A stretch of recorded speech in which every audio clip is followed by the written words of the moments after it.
mahadsanid mudane gudoomiye. waxaan rabaa aniga inaan toos u galo arrimaha aan usoo istaagay. badanaa su-aalihii waa laga jawaabay walow ay kor mareen wasaaradda iyo tiimkeeda.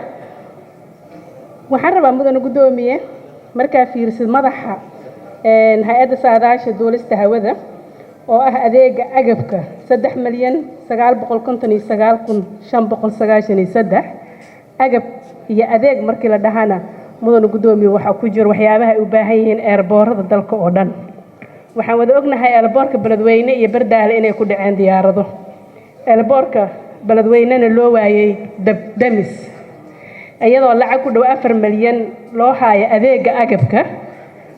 maxay tahay sababta eerboorada dalkeena oo dhan aysan u haysanin damis oo waxa ugu yar ee u baahan tahay eerboor ay tahay? wasaaradda waa weydiinay haddana waxay dhaheen dhaqaalihii oo dhan waxa lagu soo wareejiyay wasaaradda maaliyadda. wasaaradda maaliyadda waxay la dahdaa mushaharaadkii oo shaqaalahaas oo muhiim u ah la soo wareegida dalkeena.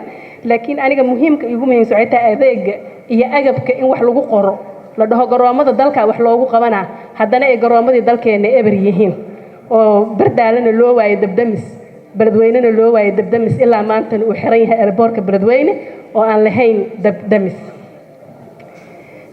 mudane gudoomiye waxaan rabaa wasiirka inaan weydiiyo. mudane wasiir waxaad tiri 75 milyan ayaa waxaa loogu talagalay fatahaada. isla hadalkaaga haddana waxa ku jira inuu jiro mashruuc kale oo ah 30 milyan oo loogu talagalay ayaxa. ma 75taas milyan ay ka mid tahay mise way kala baxsan tahay? iyadana waxaan rabnaa inaad faahfaahin naga siisid. haddii 75 milyan loogu talagalay fatahaada waxaan u maleynayaa waa miisaaniyadii afraad ee aan ka hadlayno oo la sheegayo fatahaada wax laga qabanayo fatahaada la sameeyna.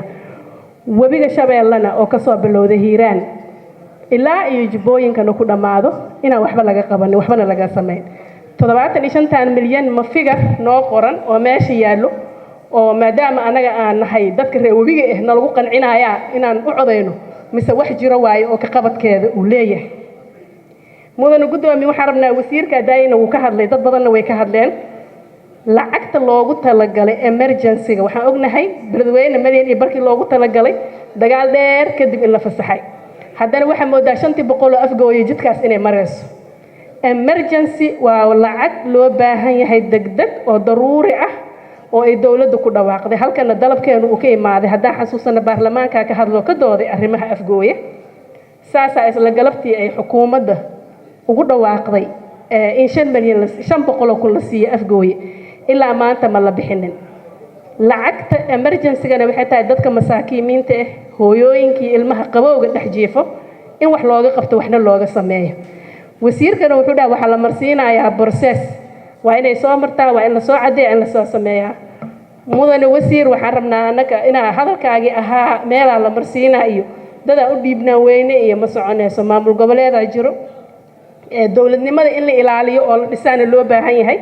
wasiir maaliyadeed qabtaa koonfur galbeed maamul uu qabaa Shabeellada hoose dadkaas dhibaataysan 500 kun. waxaan hoos ka xariiqayaa runtii xildhibaanadii igu horeeyay ee halkan ka hadlay 500 kun caawa qorax inaysan u dhicin oo dadkaas ay gaarto haddii kale emergency ma aha.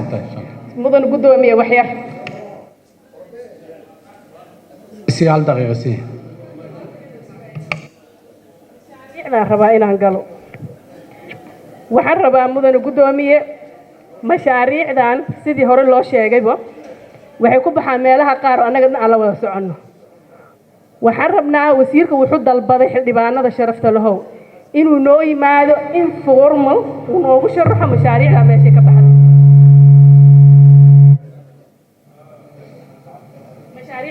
baxday. waxaan rabnaa sidii habeenadii dhawada u shaqeynayna habeenna inta isugu imaano uu noo sharaxo. annaga haddaan nahay xildhibaanada iyo senatarada ka soo jeeda Hirshabeelle dhaliil weyn aan ka qabnaa wasaaradda maaliyadda iyo wasaaradda qorsheynta mashaariicdan meesha aadeen iyo meesha ka baxeen si aan u qanacno oo aan u aragno.